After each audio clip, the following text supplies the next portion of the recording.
This is the Bahamas Tonight, the Northern Edition. Good evening, I'm Sabrina Brown. Thank you for joining us. Topping the news tonight, the Grand Bahama Port Authority remains focused on creating a more clean and pristine image for the city of Freeport. Tonight, we take a look at a project that is designed to do just that.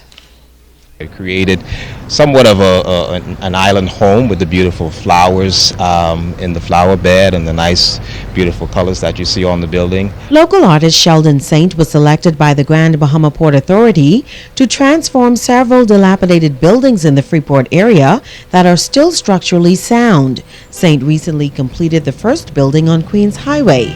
While he is quite experienced in creating murals, this is the first time he has taken on the exterior of a building. This was, to say challenging would be an understatement. Every day for the past several weeks, I've pretty much been here from about maybe 7:30, sometimes in the morning, till about 8 o'clock in the evenings.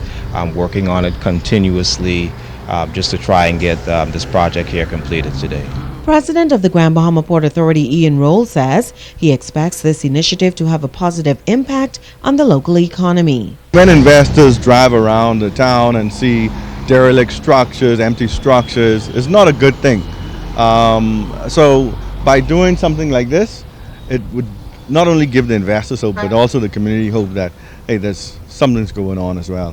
City Manager Troy McIntosh says the response to the project has been encouraging. We've gotten a lot of calls wondering, someone bought the building, what was going to go in the building, and so it's sparking a lot of interest. And so when they began to see the other locations that we're going to do along Queens Highway, along Sunrise, South Mall, hopefully it sparks an interest not only in the community to continue for the other persons maybe to spruce up their buildings, but again, to remove some of these buildings that are looking derelict. Our intent from the city management standpoint is to begin to move the city into the vision of getting back to the garden city. It's a process, but hopefully this is the first step in that process. Sabrina Brown. The Bahamas Hotel Association, in collaboration with the Ministry of Education and the Ministry of Tourism Educators Industry Internship, hosting a closing out ceremony today at the Pelican Bay Resort. Some 33 educators became students for a week, working at the various resort properties and learning the vital components of the hospitality industry. Director of the Ministry of Tourism on Grand Bahama, Betty Bethel, says the program provided a golden opportunity for nation builders to explore the exciting tourism sector.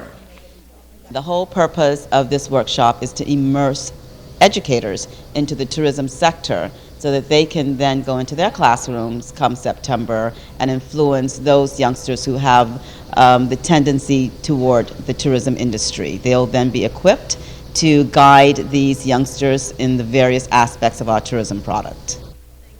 Program participants, School Vice Principal Janice Pinder and educator Alana Minnis says they were thrilled about the experience. They now share a deeper appreciation for those tourism ambassadors within the hospitality sector. I got a chance to work on the front desk.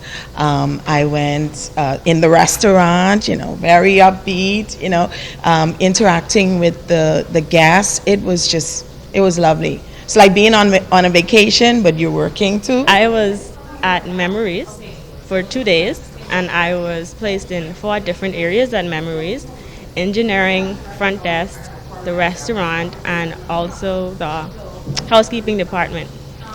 At the front desk, it wasn't what I had expected or thought it was, because individuals, I thought they just stood there and looked pretty, but they're standing on their feet all day and they're working hard. Officials are encouraging more teachers to enter a new world of learning by experiencing this premier tourism program. Now to the country's premier cultural event. Groups involved in the 2015 New Year's Day Junkanoo Parade receiving their seed funding today during a ceremony at the Ministry for Grand Bahama. Italia Hall was there.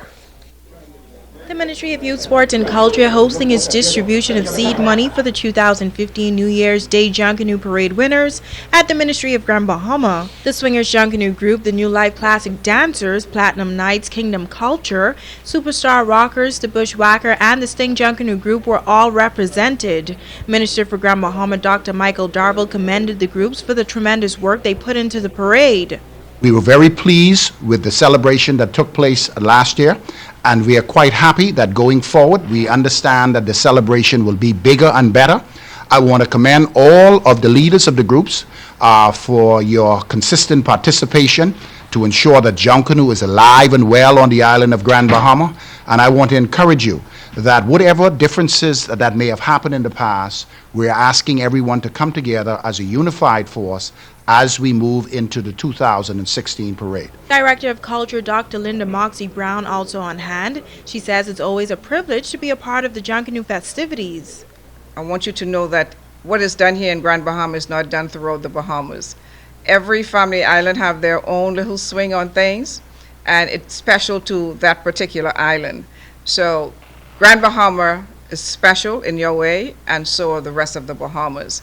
But it's indeed a pleasure when all of us can come together and showcase our most formative expression of our culture, Junkanoo. Undersecretary Harcourt Brown encouraging the group to continue the great work that they have demonstrated in the promotion of Bahamian culture. I'm particularly pleased when I look around the room and I see the amount of young faces. I think it's safe for us to say that Junkanoo really is in good hands, especially here in Grand Bahama. But it's really about all of us as Bahamians. So kudos to you, and all the best to you in your future endeavors. And I'm sure you'll continue to do the good work that you've started. Italia Hall, ZNS Network News. Immigration and police officers locating a total of 11 illegal migrants on Grand Bahama yesterday. Officers acting on a tip went to a resort near Tano Beach Thursday morning, where they found 3 Dominicans, a Jamaican, a Haitian, and a Cuban migrant, along with a Bahamian male. They were all taken into custody. The Dominican and Haitian claimed that they entered the country by boat earlier this year. The team of officers also checked out a resort in the Lucaya area, where they found 4 Brazilians who were arrested for overstaying. Now, the migrants claim that they had expected to leave by boat for the United States on Thursday morning, but the weather didn't cooperate. The 11 migrants will be transported to New Providence to await repatriation. For the Bahamian man, police are continuing their investigations to determine his involvement in the alleged smuggling plan. Stay with us. The Northern Edition will continue in a moment. Bringing news that matters to you. You're watching the Bahamas Tonight Northern Edition. Welcome back. A 9-year-old entrepreneur with roots in Moxie Town, that's in Mangrove Key, Andros, is working to make her dreams come true. The young philanthropist built a mobile library and is giving back to that community. Kimberly Mullings has the details. Taylor Moxie may be from Midtown in Miami, but she's true to her Bahamian roots in Andros. This 9-year-old baker has appeared on TED Talk. Local 10 News raised money for American veterans with Macy's in Aventura Mall, and now she's bringing her philanthropic dreams home on wheels. I asked him, the last one was, do they have a library? And he said no. So I was like, why don't we just build a library? So my dad and my mom worked it out. After Taylor heard that there were no theaters or a place to rent movies in Andros, she decided to combine 2 of her loves, education and helping others. She feels honored to give back to the Bahamas. Schools sometimes don't have that much books, and I think a lot of education is very important to me and my family, and everybody should be, education should be important to everybody because it's the future. We got all books, any size, small, big, baby, adult, anything. Taylor, with the help of her parents, Vernon and Fabia Moxie, hosted numerous book drives in Florida to turn this vision into a reality. We have thousands of books. People donated. We have a TV and a bunch of art, and it was just amazing on this journey. We got some carpenters to help us build the trailer. We got an artist named Gigi to paint it. We got thousands of books donated from friends, family, schools, and We had a flat screen, 40-inch. a 40-inch flat screen TV from my friend. Though she does her homework, bakes, manages her company, and dances, Taylor says the experience of getting the mobile library on its wheels from Florida to the Bahamas was definitely unforgettable. It was really fun because we got to experience certain things that other people don't really experience because they don't really try it. And I'm so happy that I got to have this opportunity with my parents, and we just got to learn so much about like helping people and family and donating, so I think it was an amazing journey. Her father, an 8 Mile Rock native, Vernon, says there's never a dull moment with his humanitarian of a daughter, and he couldn't be more proud of her. This is one of many things. Taylor's given over, from her company, she's made over $15,000 for cupcakes, and she's given away 30% of it to dyslexia. So it's not the first philanthropy we've done. She has a nonprofit, the Taylor Moxie Foundation. Children are the future, so to see your child say, let's open a library down there and help out, it's a blessing. My wife and I are ecstatic. Vernon added that through the Taylor Moxie Nonprofit Foundation, the family has raised enough money to pay students in Andros monthly for keeping the library running over the next 2 years. Kimberly Mullings, ZNS Network News. The mobile library left Grand Bahama this week en route to Moxie Town in Andros. To find out more about this young gem with a big heart, follow Taylor the Chef on Instagram, Facebook, and Twitter. A church in the West has taken the initiative to stage a summer Bible camp. The sessions are taking place at the Central Zion Baptist Church and focuses on steering the youth in the path of God and exhibiting the fruits of the Spirit. Organizers say the camp is expected to provide fulfillment for all participants. We are here today just to bring to fruition the pastor's passion and the love for the young people while they are off from school, that we could teach them about the love of Jesus Christ, and that when God is in position in their lives, they would live a better lives, a stronger lives. They could apply faith to their life. They know that God gave all of these faith, wisdom, joy, love. All of these was in our Bible stories. Students enrolled say they are happy to be a part of this initiative. I like about the camp that God gives us wisdom, knowledge, and understanding, found in verses Daniel 3 and 17. I like that they teach us Bible verses and learn more about God. They pray for us to become a Christian, and they teach us to do right from wrong. It's fun, and we do art and craft and learn that Jesus is at work through us. East Grand Bahama is the focus of a unique summer experience. International medical students, along with local organizers, teaming up with officials from the College of the Bahamas to host a health camp designed to give youngsters a special health adventure. Among the organizers is Dr. Mary Delashmut. She says after months of planning, the camp is now prepared to host some 100 young people from East End. Our third year of the camp, it's now an international staffed camp because it's COB as well as U.S. universities. And it's multidisciplinary because we have nurses, we have nutritionists, we have second degree students. And COB has just been the gift we've been waiting for. Camp coordinator Susan Lee is thrilled to partner with COB along with local and international organizations to make this camp a reality. She says a great deal of emphasis will be placed on proper health care and healthy living. The week before the planning is done, the students all involved get a skeleton of something that I've made up. And then they develop it and they brainstorm. And it's amazing to Mary and I to absolutely sit there and watch them become a team. As Mary said, this year at the College of Bahamas, we have 3 students there, and they have jumped right in, working with the U.S. students. They have incorporated a passport that I think you use. Yes, that they use, and they're going to use that, and they've designed it for the camp. so that the campers will have goals. First Baptist Church celebrating 50 years of ministry here in Grand Bahama. The church family has planned a weekend celebration in honor of this golden anniversary. Pastor of the church, Reverend Keith Russell, says the church has had a tremendous impact on the Grand Bahama community, and he is looking forward to being a part of its rich legacy going forward. The First Baptist Church has had a tremendous impact upon the community.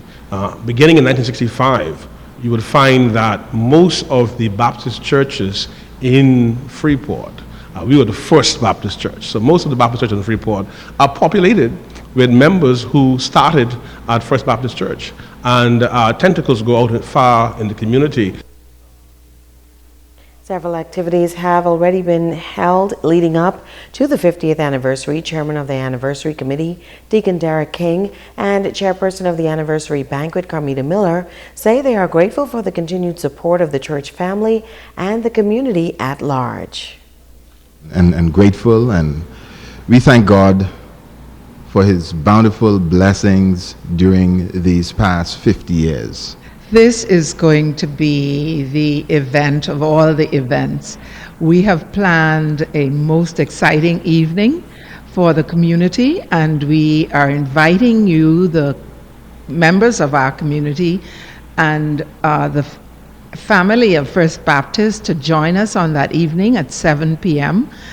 so that it will be the wrap-up fun event, and it's a formal event. That we have just thought about everything that should make it an exciting evening. The church banquet will be held tonight, and a special anniversary service will take place on Sunday at 3:30 p.m. It's time now for Ask the Doctor. Hi, and welcome to Ask the Doctor. I'm Dr. Monique Pratt. Barry from Nassau asks, my coworker complains about pain during her period every month. Sometimes she even misses work. Can a monthly period really cause such a severe problem, or is she exaggerating? Barry, thank you for asking a question that I'm sure has been on the minds of many men at one time or another. The discomfort your coworker is describing is most likely menstrual cramps. Menstrual cramps, or dysmenorrhea, are throbbing or cramping pains in the lower abdomen. Many women experience these just before and during their menstrual periods. For some women, the discomfort is an uncomfortable annoyance, but for others, they can be severe enough to interfere with everyday activities. Symptoms include throbbing or cramping pain in your lower abdomen, pain that radiates to the lower back and thighs, loose stools, or headaches. If you started menstruating within the past few years and have menstrual cramps, chances are your menstrual pain isn't a cause for concern. However, if menstrual cramps disrupt your life every month, if your symptoms progressively get worse, or if you're older than 25 and just started having severe menstrual cramps, see your doctor or visit a community clinic to arrange a referral to a specialist. Endometriosis or uterine fibroids can cause severe cramping, and treating the underlying cause is key to reducing the pain. Menstrual cramps that aren't caused by an underlying condition tend to lessen with age and often improve once a woman gives birth. I'm Dr. Monique Pratt, and this has been Ask the Doctor. Be sure to check out the first Seagrape Homecoming Friday, July 31st through Sunday, August 2nd on the main road in Seagrape, 8 Mile Rock. Don't go away, sports is up next with Ricardo Lightborn.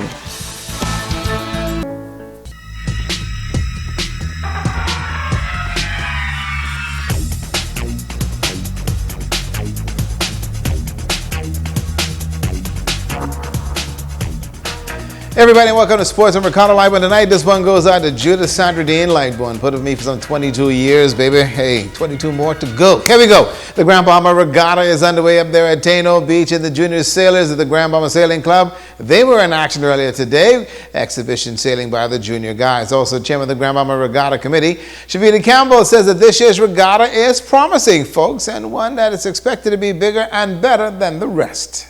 We have the Grand Bahama Sailing Club. They're actively participating. We have our vendors who are actively participating. Our sailors are enthused and they are sailing. We have B and C class races that are well on its way.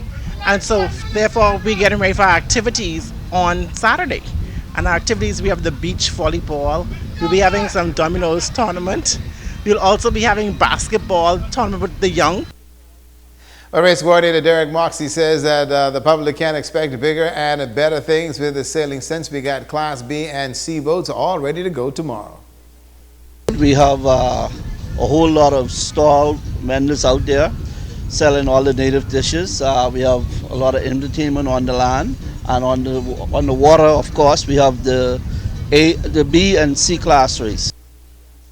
Well, the C-Class sloops had 2 races today, and the Thunderbird got 2 cannons today. H2O with 2 second-place, Revelation making a run, and also Flash in the mix, and Sweet Island Galley. Opening ceremonies, that's all systems go for about 7:30 tonight, and that's the skipper's parties as well. It's going to be at the Gully Wash at Smiths Point, and tonight on stage will be Kong Juice. They're going to be out there as well. Robin Major's going to sing tonight, and also the regatta has been sailed in honor of Spence Dorset.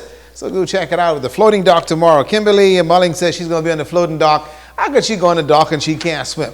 Anyhow, somebody save Kimberly tomorrow. The Michael Thompson Foundation camp starts tomorrow, folks, at the Agmar Rock Gymnasium. Michael arrived today with a special guest. A special welcome to Grand Bahama for the first female drafted in the WNBA. That's Waltia Roll, and NBA basketball legend Michael Sweetbell Thompson.